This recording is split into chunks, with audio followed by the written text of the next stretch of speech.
Hello guys, Assalamu alaikum wa rahmatullah. Hope you all are fit and fine. Yes, I am doing fantastic by the grace of Almighty Mercy. Now I am going to discuss about next chapter of about Islam.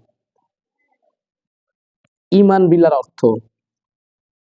Now you will know what is the Iman bilar ortho.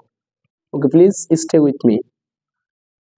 Atad duruna, atad runa, atad runa. তোমরা কি জানো?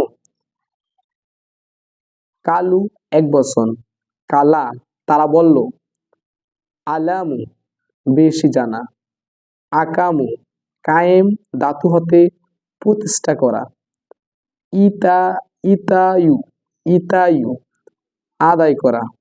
আমি জামরা রাদিয়াল্লাহু হতে বর্ণিত, আবি আবি জামরা রাদিয়াল্লাহু হতে বর্ণিত, রাসূল সাল্লাল্লাহু আলাইহি ওয়াসাল্লাম বলেন, তোমরা আব্দুল কায়েস গোত্রের প্রতিনিধিগণ কি এক আল্লাহর প্রতি ঈমান আনার অর্থ জানো?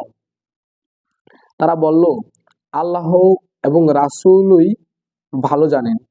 রাসূল সাল্লাল্লাহু আলাইহি ওয়াসাল্লাম বলেন, এর প্রকৃত অর্থ হচ্ছে আল্লাহ ছাড়া কোনো ইলাহর সার্বভৌম শক্তি নেই, আর মুহাম্মদ সাল্লাল্লাহু আলাইহি ওয়াসাল্লাম আল্লাহর রাসূল। এই কথার সাক্ষ্য দান সালাত কায়েম করা, সালাত আদায় করা এবং রমজানে রোজা রাখা। ব্যবহারিক জীবনে ঈমানের প্রতিক্রিয়া, ব্যবহারিক জীবনে ঈমানের প্রতিক্রিয়া। শব্দের অর্থ ফালাম্মা যখনই, খাতাবান তিনি আমাদের উদ্দেশ্যে ভাষণ দিলেন, লা আমানাতা লাহু লা আমানাতা লাহু যার আমানতদারি নেই, লা আহাদ লাহু যে অঙ্গীকার, যা লা আহাদ লাহু যে অঙ্গীকার রাখে না। আনাস রাদিয়াল্লাহু আনহু থেকে বর্ণিত, রাসূল সাল্লাল্লাহু আলাইহি ওয়াসাল্লাম আমাদের উদ্দেশ্যে ভাষণ দানকালে বলছেন, যার মধ্যে আমানতদারি নেই তার মাঝে ঈমান নেই। আল্লাহু আকবার। আর যার মাঝে ওয়াদা পালন নেই তার মাঝে দ্বীন নেই। ওকে, ব্যাখ্যা এক্সপ্লেইন।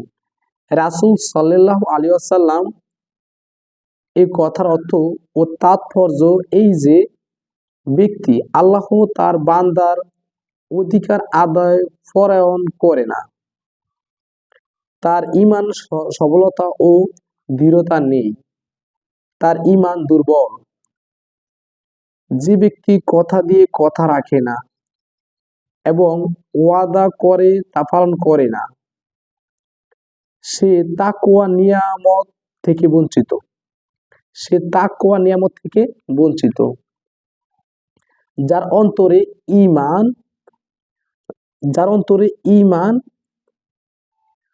মজবুত ভাবে শিকড় গেড়েছে, সে সকলের অধিকার আদায়ের ব্যাপারে অত্যন্ত সতর্ক ও যত্নবান।